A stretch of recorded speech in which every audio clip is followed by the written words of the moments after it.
and our community forum. And our topic today is using amino acids and nutrients to help turn around emotional eating. So I want to start with a story. Some of you may have heard this story before.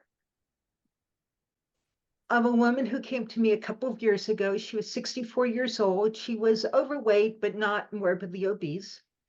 But she had out of control type 2 diabetes, non-alcoholic fatty liver disease, and kidney disease. And the first thing she said after she sat down was, I am going to need years of counseling for my emotional eating. Now she's 64, right?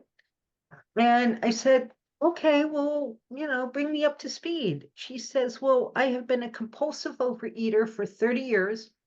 I've gone to OA, I've gone to doctors, I've been on diets, and nothing has ever worked. So I know it's my emotions, and I'm going to need years of counseling. I'm like, okay, well, what do you eat? What do you compulsively overeat? Potato chips.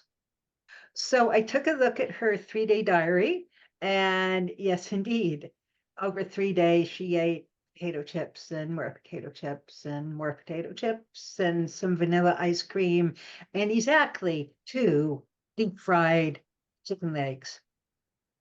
Okay, this was all she ate over 3 days. And I thought, it has nothing to do with emotions. This has everything to do with the fact that she has a profoundly starving brain, and her body is trying to make up in quantity of potato chips what she's missing in quality of nutrients. It's like, well, maybe if I eat enough potato chips, I'll get the nutrients I need, right? Which of course wasn't working, but she was trying really hard to do that. So my heart broke for her. And I said, okay, look, but I don't take anything away from you. I'm not going to tell you to stop eating your potato chips or eating your vanilla ice cream at all. But can we add a few things to your diet? Just a few things. And she said, sure. She was really motivated because she was so desperate and she was so ill. And I said, I want you eating 20 grams of protein every 4 hours minimum. Boom, boom, boom, boom. So we brainstormed about what that would look like and how she would make that happen, and she was on board.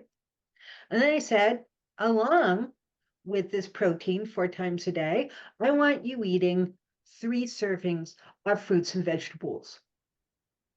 I said, again, I don't really care what it is, just as long as it is fresh fruits, fresh vegetables. You can cook them any way you want, just get them in you.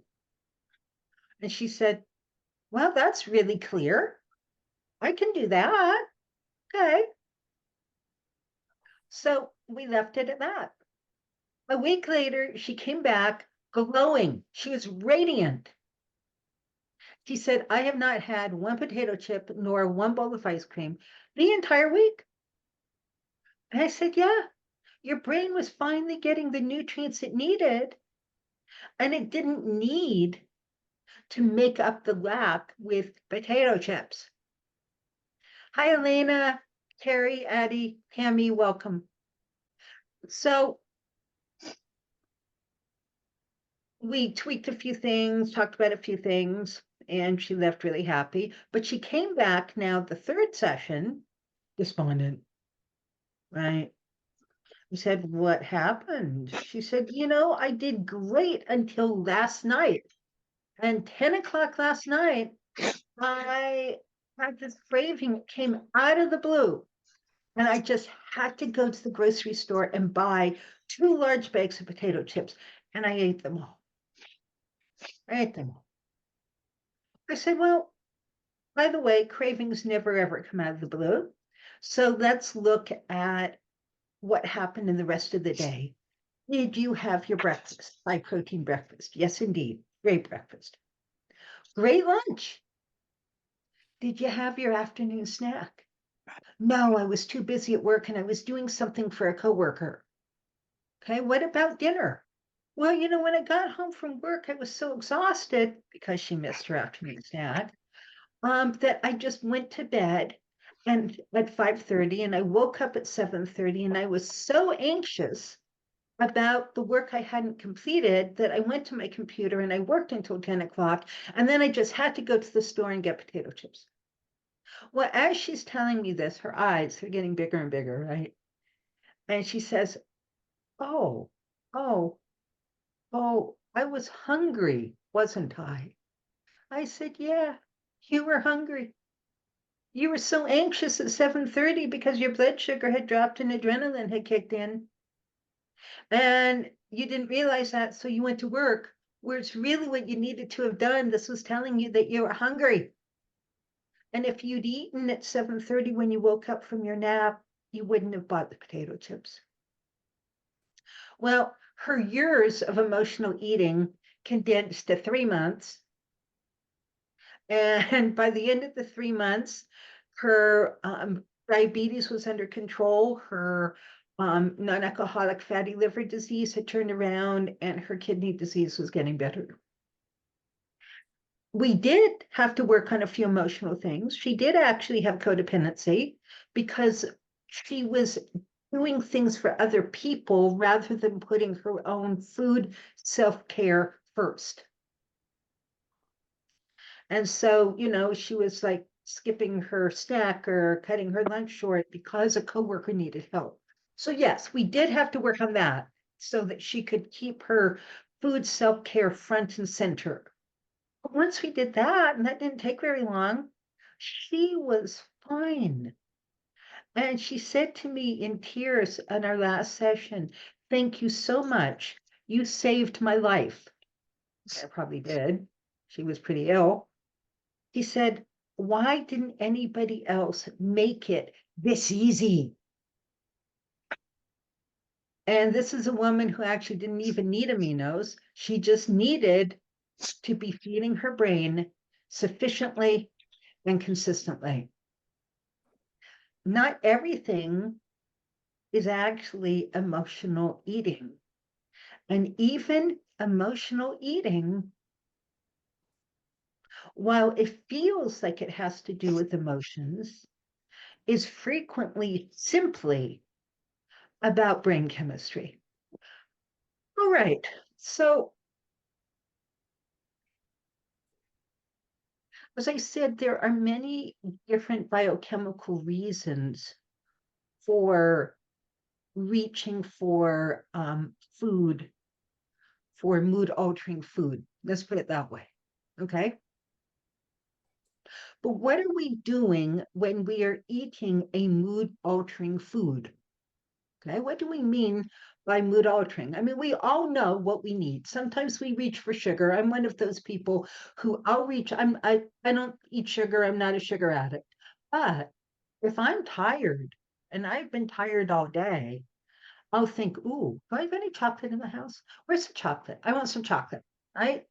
I'm gonna reach for sugar and maybe the chocolate for its caffeine, to raise my energy levels. Right? It's this deep kind of hardwired thing. Oh, I'm exhausted. I need to burn calories. Okay, that's what I do it. And I do it to fire my catecholamine um, neurotransmitter system, which will help me with energy. Other people, you want your vanilla ice cream or your, cookie dough, right? If you're grieving, if you're lonely, if you're sad. Other people will turn to other foods for a specific emotional release. When I was very young, I would make myself out of white bread, I would make myself butter and brown sugar sandwiches. Why? They're really good.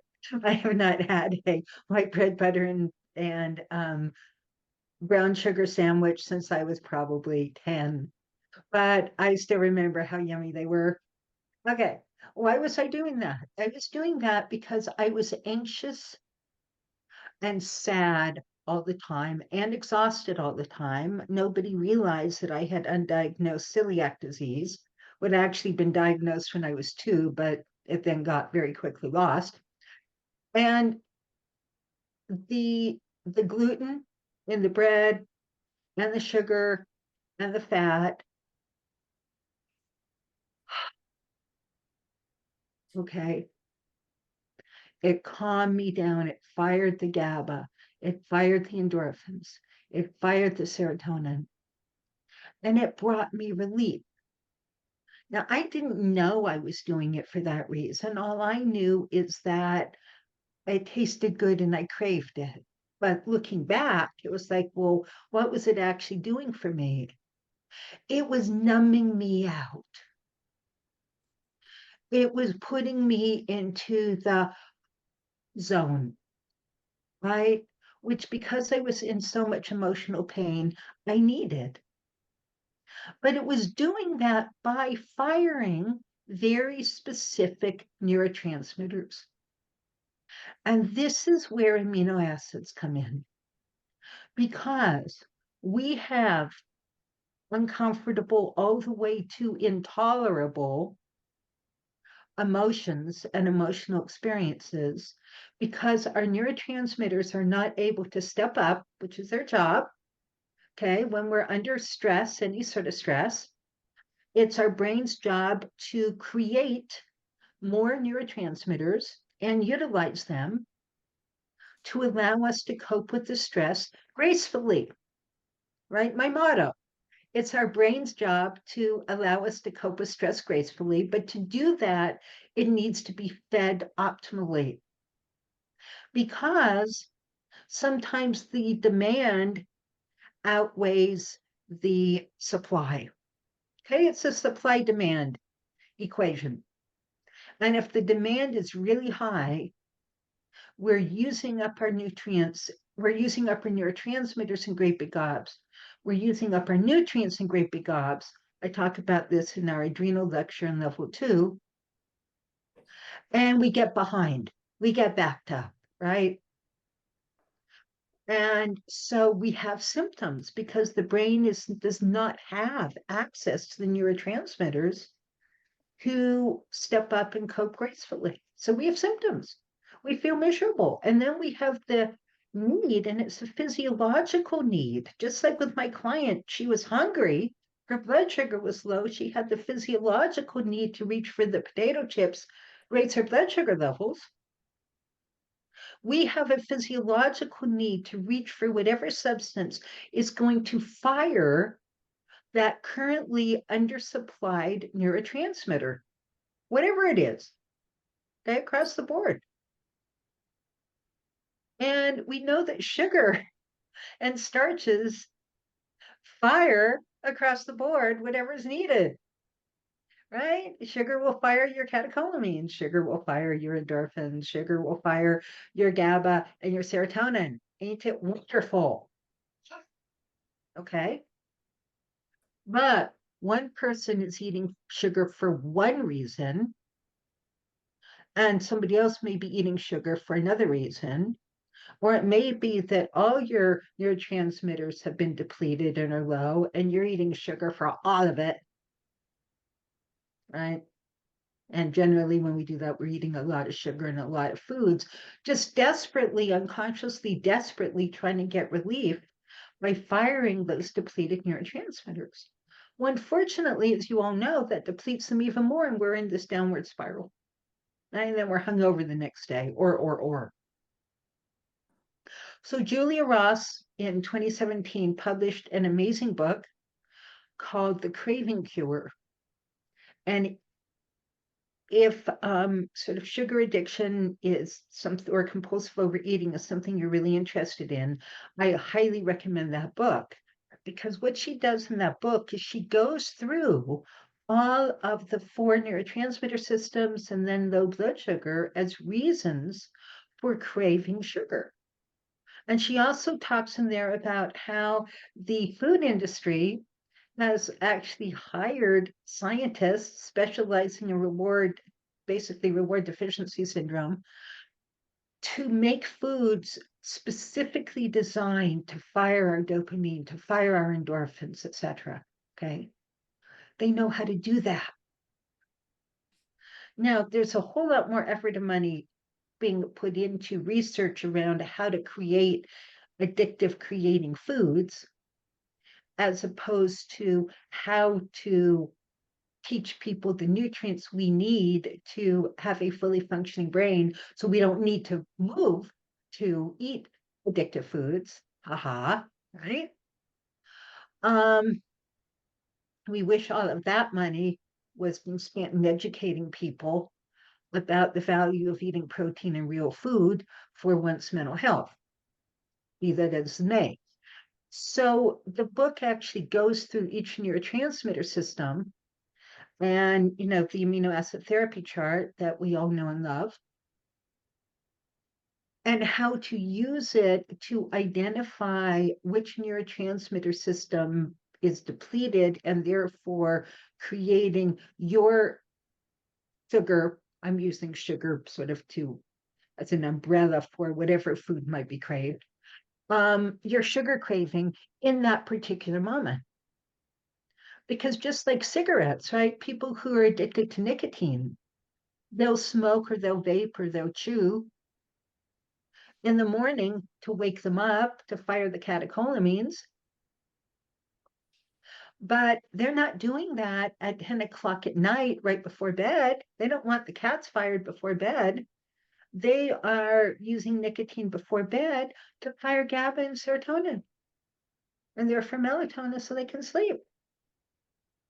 So there's some of these substances that will fire whatever's needed at a particular time of day for whatever purpose. And sugar, of course, is one of those. So if we are emotionally eating, we want to identify what is the emotion that we're actually trying to overcome?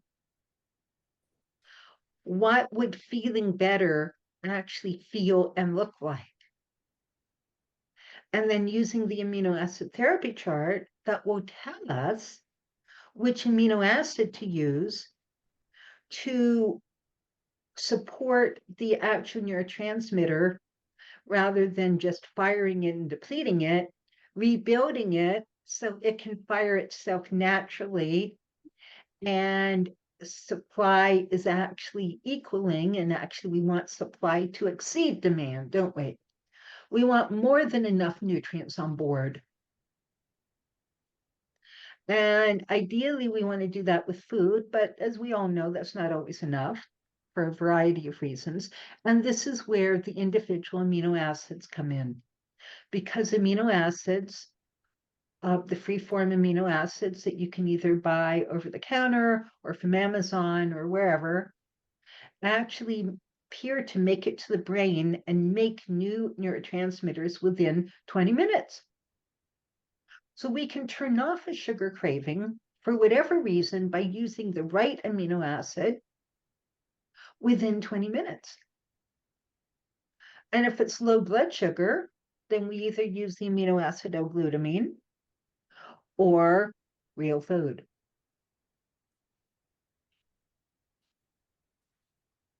So as I mentioned before, if we're reaching for something to give us energy, this is where using L-tyrosine or something related like L-phenylalanine or Mucuna, if that works better for you, to raise energy, or maybe some adrenal support, right? We need to identify what is causing the fatigue. It may not always be low catecholamines, but that's where we start. If that doesn't work well enough, then we have to be looking at, is it low adrenal function, low thyroid function, low testosterone, cancer, right? What's going on that's causing the fatigue? If it's this sort of stressed, anxious, agitated, oh my God, I don't know if I did everything right today, and maybe somebody's going to get mad at me, or maybe something bad is going to happen, right? And we just want to numb out. That's where taking the 5-HTP or the tryptophan to stop that obsessive worry and to lower the social anxiety. Many times do we reach for something to, fortify us in before a socially anxious situation, right? That's to fire your serotonin. But maybe we're just, overwhelmed. Maybe we just have way too much going on and it's all crashing in on us and we're just tight and we're just stressed and we're just spinning and we just want relief, right? That's where your theanine or some of your GABA formulations, like chewable GABA, just takes the edge off. And now you can think straight again. And now you can actually relax and either go to bed and go to sleep or do what needs to be done next. Or just enjoy the day because you've taken the edge off. You can go have some fun, right? You can actually utilize your catecholamines to find pleasure once the stress has been depleted or decreased. And then, emotional pain, just sheer loneliness or physical pain or grief or sadness, right? And our endorphins are struggling to catch up and just not making it happen. This is where bringing in some dephenylalanine or some DLPA, which is a combination of support for your endorphins and your catecholamines, just is so soothing and so reassuring. And so, oh, okay, I can make it through. I'll be okay. It'll be fine, right? We can then reassure ourselves and we can receive comfort and it will make a difference. So these are different ways in which these amino acid precursors to our neurotransmitters can actually address various types of emotional eating.